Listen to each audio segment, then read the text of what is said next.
Tiniyak ni Pangulong Aquino ang mabilis na pag-usad ng rehabilitasyon ng Eastern Visayas. Kasabay nito ay pinaliwanag din ng Pangulo ang papel ni Secretary Panfilo Lacson sa naturang rehabilitasyon. Si Elena Luna ang ating tagapagbalita. Nais ni Pangulong Aquino na matiyak ang agarang pagpapatupad ng programa sa rehabilitasyon ng mga lugar na nasalanta ng Bagyong Yolanda. Ayon kay PCOO Secretary Herminio Coloma Jr., ito ang dahilan kung bakit nagpatawag ang Pangulo ng cabinet meeting. Mahigit 3 oras tumagal ang meeting na nagsimula sa pagkapaliwanag ng Pangulo sa tungkulin ni Secretary Panfilo Lacson bilang Presidential Assistant for Rehabilitation and Recovery.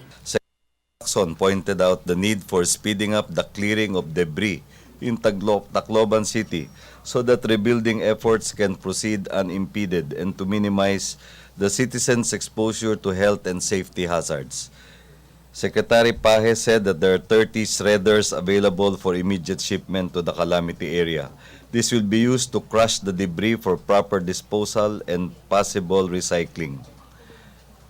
The possible deployment of the MMDA Rescue Battalion, redeployment of the MMDA Rescue Battalion to Tacloban will also be considered.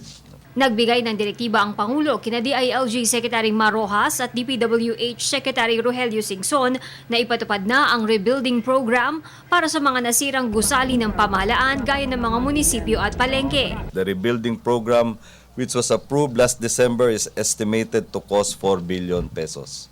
Secretary Singson said 832 school sites have already been cleared for rebuilding of destroyed school buildings. DPWH is awaiting from JICA the proposed design for upgraded school facilities that will be disaster resilient. He said that the design is being expected before the end of this month. Ni Health Secretary Enrique Ona na nagpapatupad na ng fogging operation sa mga apektadong lugar laban sa pagkalat ng sakit na chikungunya na dulot ng lamok. Secretary De Lima presented the NBI's report on the identification and burial of typhoon victims in Tacloban City. This is for Tacloban City alone. A total of 2,249 bodies were recovered.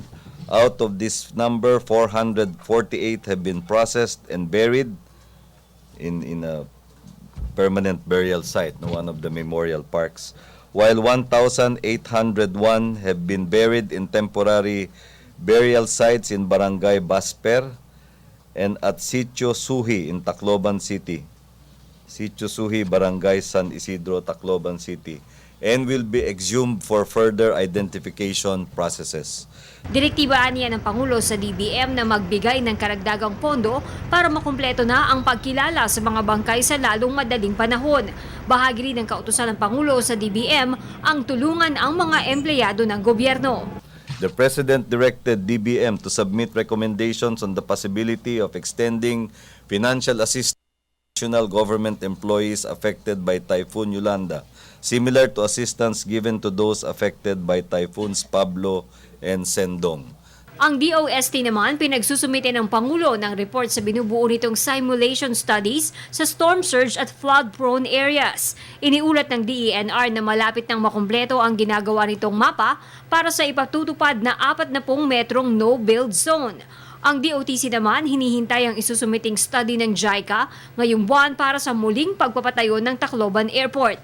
Samantala, hiniling naman ni Budget Secretary Florencio Abad sa mga cabinet officials na magsumite ng kanilang rekomendasyon para sa realignment ng budget dulot ng epekto ng Bagyong Yolanda at iba pang kalamidad. Para sa Telebisyon ng Bayan, Elena Luna.